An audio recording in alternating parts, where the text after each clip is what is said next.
አክብሮታዊ ሰላምታችን በያላችሁበት ይድረስ። የተወደዳችሁ የኢትዮ ፎረም ቤተሰቦች እነሆ የዕለቱን ዘገባዎቻችንን ከዚህ እንደሚከተለው ወደ እናንተ ማቅረብ ጀመርን።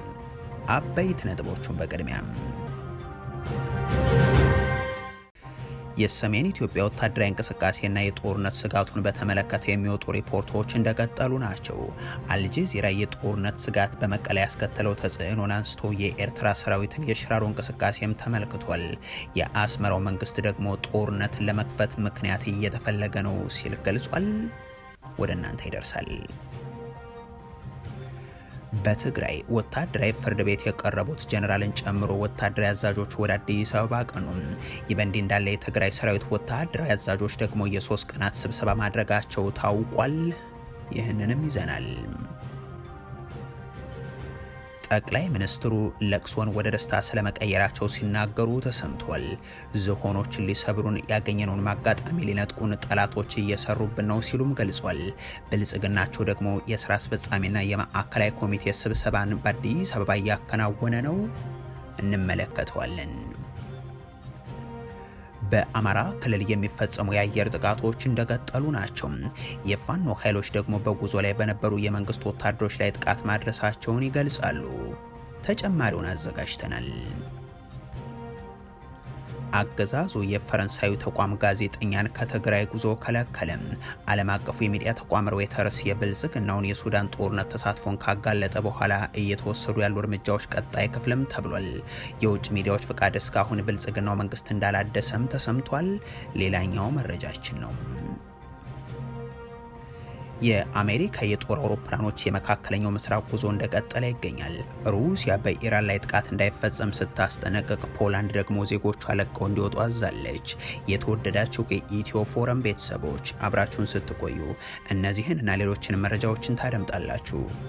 ሰናይ ቆይታ ይሆንላችሁ።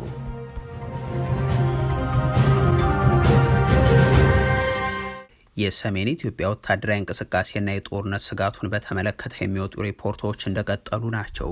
አልጀዚራ የጦርነት ስጋት በመቀለ ያስከተለው ተጽዕኖን አንስቶም የኤርትራ ሰራዊትን የሽራሮ እንቅስቃሴም ተመልክቷል። የአስመራው መንግስት ደግሞ ጦርነት ለመክፈት ምክንያት እየተፈለገ ነው ሲል ገልጿል። ከሰሞኑ የብልጽግናው አገዛዝ ከበርካታ የሀገሪቱ አካባቢዎች ትግራይን የመክበብ የሰራዊት እንቅስቃሴን ተከትሎም የተፈጠረውን የጦርነት ስጋትና የሚሰጡ ምላሾች በዓለም አቀፉ ማህበረሰብ ዘንድ ጭምር ትኩረትን ያገኙም ሆኗል። የመገናኛ ብዙሃንም ይህንን በተመለከተ ሪፖርቶቻቸውን ይዘው ወጥቷል። ኤኤፍፒ ከቀናት በፊት አንድ ዲፕሎማትን ዋቢ አድርጎም የኢትዮጵያ ሰራዊት ትግራይን ከቧል ሲል ዘግቦ ነበር። የኢትዮጵያና የኤርትራ ጦርነት ምናልባትም በቅርቡ ጭምር ሊፈነዳ ይችላል ሲል ዓለም አቀፉ ተቋም ክራይሲስ ግሩፕ ማስጠንቀቁንም መዘገባችን ይታወሳል። አልጀዚራ ደግሞ ከ5 ዓመታት በፊት የነበረው ጦርነት ሰለባዎችን አናግሮ በጦርነቱ ወቅት እንደ ዜጋ ሳይሆን እንደ ዞምቢ እንደሚቆጠሩ የገለጹ ተፈናቃዮችንም አንስቶም የተፈጠረውን ቀውስ አብራርቷል። ዘገባው ከሰሞኑ በአዲስ አበባ የሚሆን ከአስመራ በኩል ውጥረቶች አንዱ ሌላኛውን የሚከሱበት ነው ሲል ይጠቅስና የኢትዮጵያ መንግስት እንደ ሽራሮና ጉሎ መህዳ ካሉ አካባቢዎች የኤርትራ ጦር እንዲወጣ በደብዳቤ ጭምር መጠየቁን ያስታውሳል። እንዲህ ያለው ጥያቄ ከአብይ አህመድ የቀይ ባህር ፍላጎት ጋር ተያይዞ የሚቀርብ መሆኑ ደግሞ ወደ ጦርነት ለመግባት ከዚህ በፊት በፌደራል መንግስቱ በኩል ተነስተው የማያውቁ ጉዳዮች ጭምር የሚካተቱበት ስለመሆኑም ይገለጻል። ይህ ጦርነት የሚቀሰቀስ ከሆነ ዋነኛ ማዕከል የሚሆነው ትግራይ ነው የሚለው አልጀዚራ ከዚህ በፊት የነበረው የሁለቱ ሀገራት ጥምረት ጦርነት ያስከተለው ውድመትንም ያነሳል። የትግራይ ክልል ርዕሰ መዲና መቀለም የቱሪዝምና የቢዝነስ ከተማ ነበረች። ዛሬ ላይ ግን ብዙ መንገዶች አጭር ያሉ ናቸው። ወጣቶችም እየሸሹም ቪዛ መጠየቅና የህገ ወጥ አዘዋዋሪዎችን ሳይቀር ለማግኘት ጥረት የሚያደርጉ ሆነዋል ሲልም ነው ያነሳው። ከቀናት በፊት ብልጽግና በሚኒስትሩ ጌዲዮን ጢሞቴዎስ በኩል የጻፈው ደብዳቤ ኤርትራን በወራሪነት የከሰሰበት ነውና ወደ ጦርነት ሊያመራ የሚችልበት እድል የሰፋ ስለመሆኑም አትቷል። ኢሳያስ እና ሻቢያ በተለያዩ ጊዜያት በተለያየ መልክ ለብልጽግናው መንግስት የሚሰጡት ምላሽ እንዲሁ እንደቀጠለ ነው። አሁንም ብልጽግና ላይ ያነጣጠረ ምላሽ ቀርቧል። የማስታወቂያ ሚኒስትሩ የማነ ገብረ መስቀል አሁን የሰጡት ምላሽ ጦርነት ለመክፈት ምክንያት እየተፈለገ ነው የሚል ነው።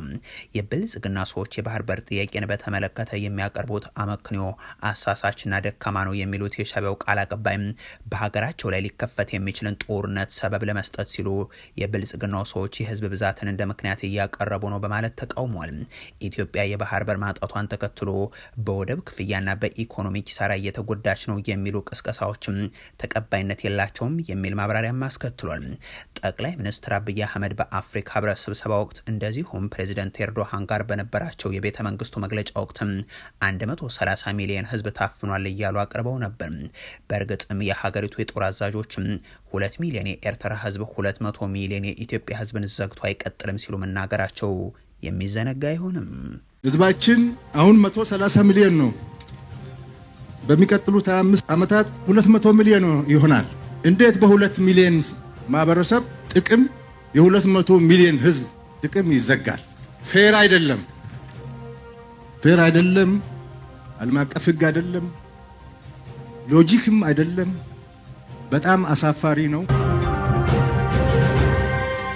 በትግራይ ወታደራዊ ፍርድ ቤት የቀረቡትን ጀነራል ጨምሮ አመራሮች ወደ አዲስ አበባ ማቅናታቸው ተሰማ።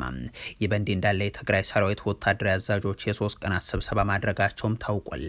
በትግራይ ክልል ከሳምንታት በፊት ታስረው የነበሩት ብርጋዴር ጀነራል ግዑሽ ገብረ ጉዳይ መነጋገሪያ ነበር። እኒህ የቀድሞ የቲዲኤፍ አመራር ከሳምንታት በፊት መታሰራቸውን ተከትሎ የክልሉ ሰላምና ጸጥታ ቢሮም ሁሉም ሰው በህግ ፊት እኩል መሆኑን የዘነጉ ያላቸውን አንዳንድ የትግራይ ሰራዊት አመራር አባላትን የሰራዊቱን መተዳደሪያ ደንብ በመጣስ ባላስፈላጊ የዲሲፕሊንና የህግ ጥሰት ላይ ተሳትፎ በመገኘታቸው በፈጸመው ስህተት ተጠያቂ እንዲሆኑ እየተደረጉ ነው ማለቱም ይታወሳል። የአርሚ 15 አመራር የነበሩትና ከአንድ ዓመት በፊት የትግራይ ሰራዊት አመራሮች ከጊዜያዊ አስተዳደሩ ጋር በተያያዘ ውሳኔ ሲያሳልፉ ካልተስማሙት ውስጥ የሆኑት ብርጋዴር ጀነራል ግዑሽ ገብረን በተመለከተም በወቅቱ ቲዲኤፍ ባወጣው መግለጫ መታሰራቸውን አረጋግጦ የከሰሳቸው ደግሞ የሰሜን ምስራቅ እዝ ነው ብሎ ነበር። በዚህም ለቲዲኤፍ ወታደራዊ ፍርድ ቤት የቀረበባቸው ክስም ከጠላት ጋር መተባበር፣ ሰራዊትን ለማፍረስ መስራትና የበላይ አመራሮችን ትዕዛዝ አለማክበር የሚሉ መሆናቸውን ገልጾም እኒህ ወታደራዊ አዛዥም ጉዳያቸው በወታደራዊ ፍርድ ቤት ሲታይ መቆየቱን ማሳወቁ ይታወሳል።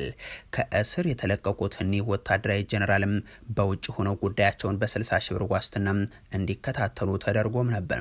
ትናንት ደግሞ እኒህ ወታደራዊ አመራርና ሌሎች 2 የቀድሞ የቲዲኤፍ አዛዦች ከትግራይ ወደ አዲስ አበባ መጓዛቸው ታውቋል። እነዚህ ወታደራዊ አመራሮች የብልጽግናው አገዛዝን በትግራይ ጦርነት ወቅት በሀገር ክህደት ከሷቸው እንደነበርም የሚዘነጋ አይሆንም። አሁን የትግራይ ወጣቶችን አሰባስበው የተዋጉትን የኦህዴድ ብልጽግናን ለማገልገል ወይንስ በሌላ ምክንያት የሚለው ግልጽ ባይሆንም አመራሮቹ ግን ከመቀለ ወደ አዲስ አበባ መጓዛቸው ተረጋግጧል። ትናንት ማለትም የካቲት 11 ከመቀለ ኤርፖርት በክልሉ የጸጥታ ኃይሎች እውቅና ወደ አዲስ አበባ ያቀኑት ደግሞ ብርጋዴር ጀነራል ግዑሽ ገብረም፣ ብርጋዴር ጀነራል ከበደ ፍቃዱና ኮሎኔል ንጉሰ ወልደ ገብርኤል ናቸው። በትግራዩ ጦርነት ወቅት ከትግራይ ኃይሎች ጎን ሆነው የተዋጉት አሁን ከብልጽግናው መንግስት እንደሆኑ የሚነገርላቸው እንዲሁም በሞት ጭምር የተለዩ ወታደራዊ አዛዦች ሳይቀር አገዛዙ ከሳምንት በፊት የትግራይ ወታደራዊ አመራሮችና ቤተሰቦቻቸውን የባንክ ሂሳባቸውን ዘግቻለሁ ማለቱ መነጋገሪያ እንደነበር ይታወሳል።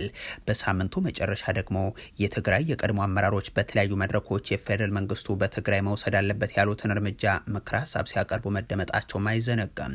ሌትናንት ጀነራል ጻድቃን ገብረትንሳኤም የለውጥ ፈላጊዎች ንቅናቄ በሚል ስብሰባ ላይ ያደረጉት ንግግርም እንደዚሁም ኩናት ናይ ምግባር ዓቅሞም ክጠፊ እዩ ውዕል ፕሪቶሪያ ፍሪሶም ሻዕብያ ዓዲሞም ምስ ፋኖ ጽሚዶም ኣብ ትግራይ ውግእ ገብሩ ሁሉ ነገር ወዲዮም አሉ።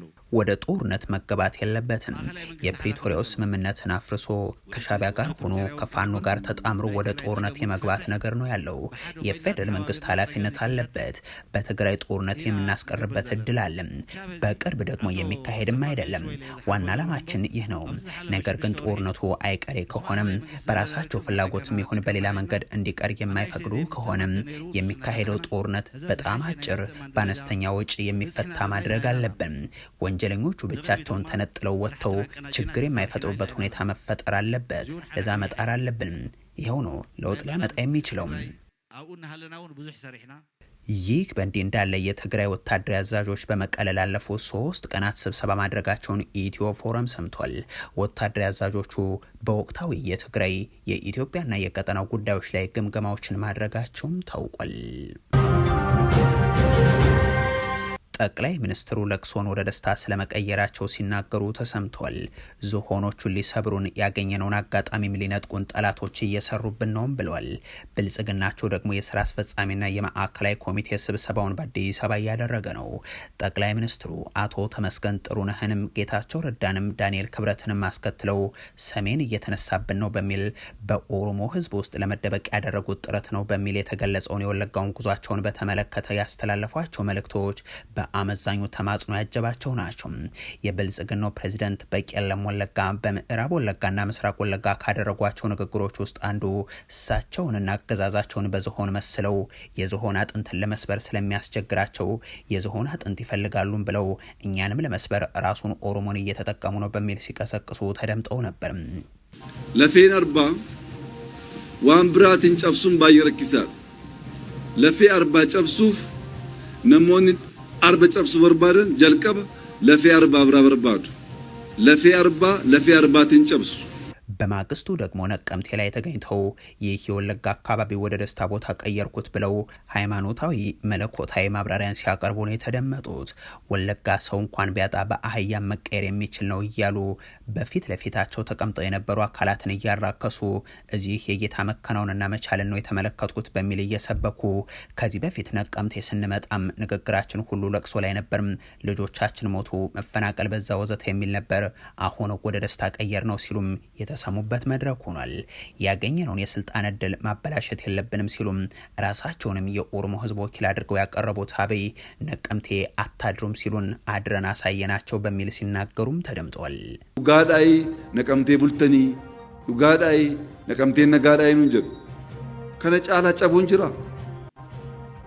ነጋን ነቀምቴ ኬሰ ጅሩ ጃለል ነቀምቴ ኬሰ ጅሩ የኦሮሞ ነጻነት ሰራዊት የኦሮሞ ጠላቶች የኦሮሞን እድል ለመውሰድ እየሞከሩ ነው በማለት አብይ እንደተለመደው በሀገሪቱ ህዝቦች መካከል ግጭትን ለመፍጠር ጥረት አድርገዋል ብሎም ይህም በሀገሪቱ ሰሜናዊ ክፍል ላለው እንቅስቃሴ መልእክት ለማስተላለፍ ነው ሲል መግለጹን መዘገባችን የሚታወስ ነው።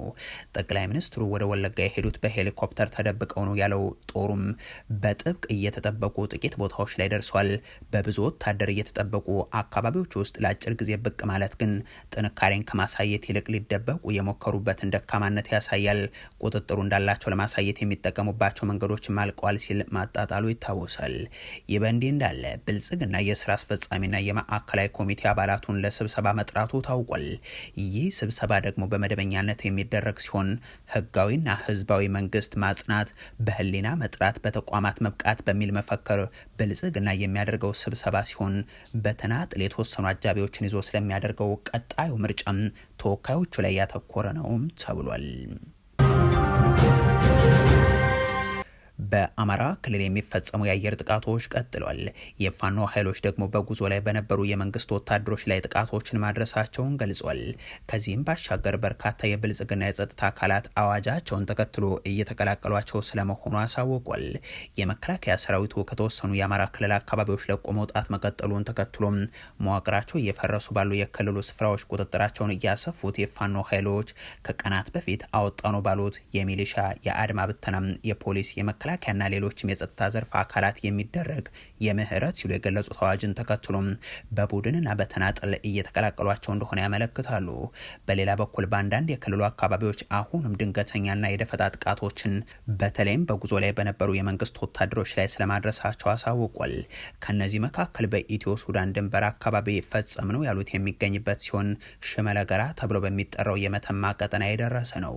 ያጋጠመው ሰብአዊ ጉዳትን በተመለከተ በውል ባይገለጽም ሌላኛው ደግሞ በሰሜን ወሎ ዞን ወልዲያ አቅራቢያ ሳንቃ ዙሪያ የተፈጸመው ነው። ይህ ጥቃትም እንደዚሁ በጉዞ ላይ በነበሩ የመንግስት የጸጥታ ኃይሎች ላይ የደረሰ ሆኗል። በሰሜን ሸዋ ዞን መርሐቤቴ ቀጠና ሬማ አካባቢም እንደዚሁ የኮማንዶና አየር ወለድ አባላት እንቅስቃሴ ላይ እያሉ ድንገተኛ ተኩስ ጠብቋቸዋል። በዚህ ዞን ባለፉት ተከታታይ ቀናትም ተደጋጋሚ አየር ጥቃቶች የብልጽግናው አገዛዝ መፈጸሙ ታውቋል። ትናንትም በሌሊት እንደሆነ የተገለጸው የአየር ጥቃት በአሳገርት ወረዳ በአንድ ትምህርት ቤት ላይ ያጋጠመ ስለመሆኑ ተሰምቷል። ከቀናት በፊት በዚሁ ዞን ሸዋሮቢት አቅራቢያ ምቀወት ወረዳ በአንድ ጤና ጣቢያ ላይ የድሮን ጥቃት ተፈጽሞ ሰብአዊና ቁሳዊ ጉዳት ማጋጠሙ የሚዘነጋ አይሆንም። አገዛዙ የፈረንሳዩ ተቋም ጋዜጠኛን ከትግራይ ጉዞ ከለከለም።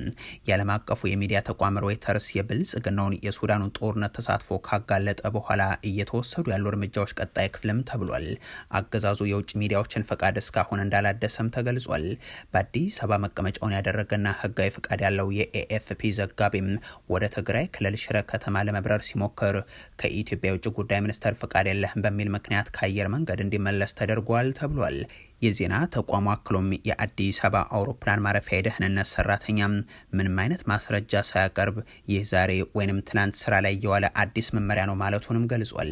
የፈረንሳይ የዜና አገልግሎት ኢትዮጵያ ተቋሚ ድምጾችን በማፈን በመብት ተሟጋጆች ዘንድ በተደጋጋሚ የምትወቀስ መሆኑን በማንሳት ባለፉት ጥቂት ወራትን በርካታ ጋዜጠኞች ለእስር ተዳርገዋል አሊያም የስራ ፈቃዳቸው እንዲሰረዝ ተደርጓል ብሏል። ባለፈው ሳምንት ኢትዮጵያ ለሱዳን ፈጥኖ ደራሽ ኃይሎች ካምፕ ገንብታለች ሲል ሮይተርስ ዘገባ ማውጣቱን ተከትሎም የሶስት የድርጅቱ ጋዜጠኞች የስራ ፈቃድ አለመታደሱ ይታወሳል ሲልም ገልጿል። የድንበር የለሽ የጋዜጠኞች ቡድን ባወጣው መግለጫ ደግሞ የኤኤፍፒ ጋዜጠኛው ከጉዞ መታገድ ህጋዊ እውቅና ባለው ጋዜጠኛ ላይ የተፈጸመ መረጃን የማግኘት መብት ጥሰት ስለመሆኑ ነው የገለጸው። ድርጅቱ ይህ ድርጊት በኢትዮጵያ ውስጥ በዓለም አቀፍ የመገናኛ ብዙሃን ላይ የሚጣለው ገደብ እየተባባሰ ስለመምጣቱ ሌላ ማሳያ ብሎታል። የድንበር የለሽ የጋዜጠኞች ቡድን ይፋ ባደረገው ዓመታዊ የፕሬስ ነጻነት መረጃ ጠቋሚ ሪፖርቱም ኢትዮጵያ በዚህ ረገድ ከዓለም ዝቅተኛም የፕሬስ ነጻነት ካለባቸው ሀገራት ተርታ ስለመካተቷ ጠቅሷል። የኤኤፍፒው ዘጋቢ ወደ ትግራይ ክልል እንዳይበር የተከለከለው በክልሉና በፌደራል መንግስቱ መካከል ውጥረቱ ለወራት እየተባባሰ ባለበት ወቅት ነው ሲልም ገልጿል። በቅርቡ ለጀርመን የዜና ወኪል ዶይቼ ቬለ የሚሰሩ ሁለት የሀገር ውስጥ ጋዜጠኞች የስራ ፈቃዳቸው በዘላቂነት መታገዱ የሚታወስ ሲሆን የቢቢሲ ዘጋቢዎችም የስራ ፈቃዳቸው ሳይታደስ መቅረቱ የኢትዮጵያ የሚዲያ ማህደር ይበልጥ እየጠበበ እንደሆነ የሚያመላክት ስለመሆኑም ተነግሯል። የአሜሪካ የመካከለኛው ምስራቅ የወታደራዊ አውሮፕላኖች ጉዞ ተጠናክሮ ቀጥሏል። ሩሲያ በኢራን ላይ ጥቃት እንዳይፈጸም ስታስጠነቅቅ ፖላንድ ዜጎቿ ለቀው እንዲወጡ አዛለች። ቢያንስ 6 የአሜሪካ ወታደራዊ አውሮፕላኖች ከአውሮፓ ተነስተው ወደ መካከለኛው ምስራቅ ሲጓዙ ፍላይት ራዳር 24 በተባለው ታዋቂ የበረራ መከታተያ ድረገጽ ላይ ታይቷል። ከነዚህ አውሮፕላኖች መካከል 2 E3 የቅኝት ጀቶች፣ 2 C-17 ወታደራዊ የመጓጓዣ አውሮፕላኖች፣ አንድ KC-135 አየር ላይ ነዳጅ የሚሞሉ ነዳጅ ጫኝ አውሮፕላንና ሌሎችም HC-130 የውጊያ ጀቶች ይገኙበታል።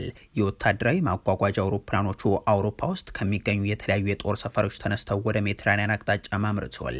የፍላይት ራዳር 24 መረጃ እንደሚያመላክተው የተወሰኑ አውሮፕላኖች ከጣሊያን ኔፕልስ ተነስተው ኳታር ወደሚገኘው የአሜሪካም የአየር ኃይል ሰፈርም በረዋል።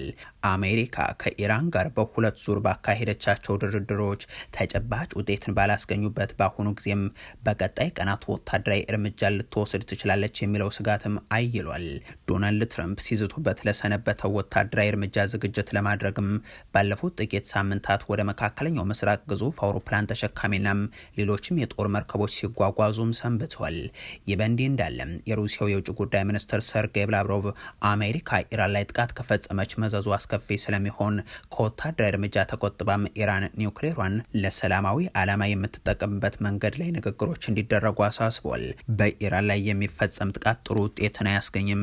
ቀደም ሲል በዓለም አቀፉ የአቶሚክ ኤነርጂ ኤጀንሲ ቁጥጥር ስር ባሉ የኢራን የኒውክሌር ተቋማት ላይ ጥቃት ተፈጽሟል። እንደምንረዳው የኒውክሌር አደጋ ይከሰታል የሚል ስጋትም አለን ብለዋል ላቭሮቭ። ይህ በእንዲህ እንዳለ ፖላንድ በኢራን የሚገኙ ዜጎቿ በአስቸኳይ በሰዓታት ውስጥ ለቀው እንዲወጡ ማዘዟን የሀገሪቱ ጠቅላይ ሚኒስትር ገልጿል። ለዚህ ምክንያታቸው ደግሞ በኢራን ውስጥ ወታደራዊ ግጭት ሊከሰት ይችላል በሚል ሲሆን ጠቅላይ ሚኒስትሩ ለዜጎቻቸው ባስተላለፉት መልእክት እባካቸው ኢራንን በአስቸኳይ ለቃችሁ ውጡ፣ በምንም ሁኔታ በዛ ሀገር እንዳትሄዱ ሲሉም አስጠንቅቀዋል። የተወደዳችሁ የኢትዮ ፎረም ቤተሰቦች ለዛሬ ያሉን መረጃዎች ይህን ይመስሉ ነበር። አበቃን። ቸር ያሰማን።